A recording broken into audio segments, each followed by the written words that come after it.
Tim here with the Jacks of all trades. We've been asked to wire this portable shed here up like a bedroom in this case, and we're going to do it like an auxiliary building. So when we're done, you'll be able to plug it in like an RV or hook it up to a generator. We're going to head on in and I'll show you what we got going on.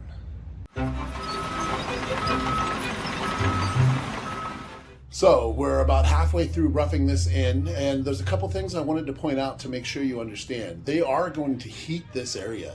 If you're going to heat one of these portable sheds, it's important to know that you need to have Tyvek on them, because if you don't have the Tyvek on there, once you've insulated it with regular insulation, it will actually cause mold to build up and can cause water or rot damage on the inside of this. So you want to make sure that your siding is wrapped with Tyvek. Now, if it doesn't have Tyvek, you don't have to pull the siding off.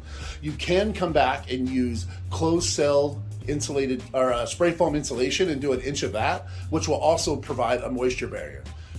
In this particular case, there will be a bedroom when we're done. So this will have heat, it'll have plugs, it'll have a spot for an air conditioner, and we're gonna go ahead and show you how the service gear works. This is our sub panel here. We're gonna be running a 60 amp sub panel. It's gonna have a 240 volt system coming into it. We'll be running a 240 volt heater down below here, as you can see.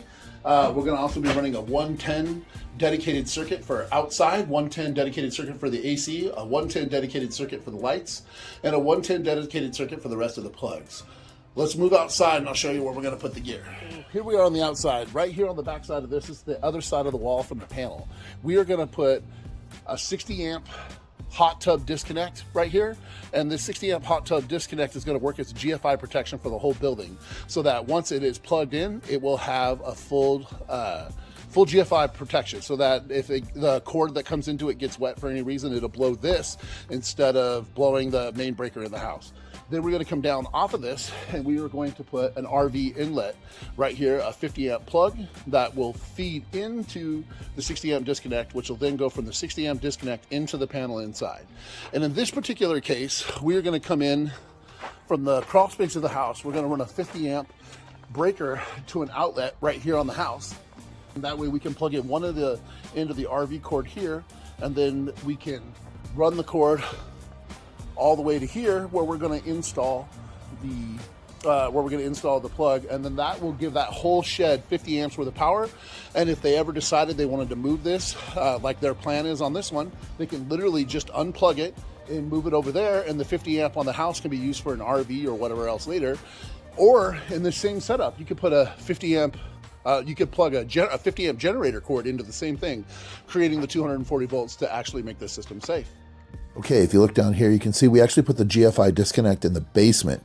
That way everything outside of the house is protected. So we come up on the outside of this building, you can see that we did put a light in. If you look down behind the drywall there, there's also a GFI plug. We'll come around back here and show you how the service gear works. If you see, there's the 60 amp breaker right there, disconnect, and then we have the cord coming in. At the bottom, it's an SO cable rated for outside with two generator female ends. If you come inside, you can see we did get some of the drywall and stuff done, but as electrical goes, you can see we put a TV plug on the corner there. You should always put an up high plug. You see the panel, and then the cadet heater did a wafer light on the top. Over here is something I want to make sure you don't miss. Up there is a smoke detector. If you're going to make any kind of room somebody sleeps in, you should always have a smoke detector.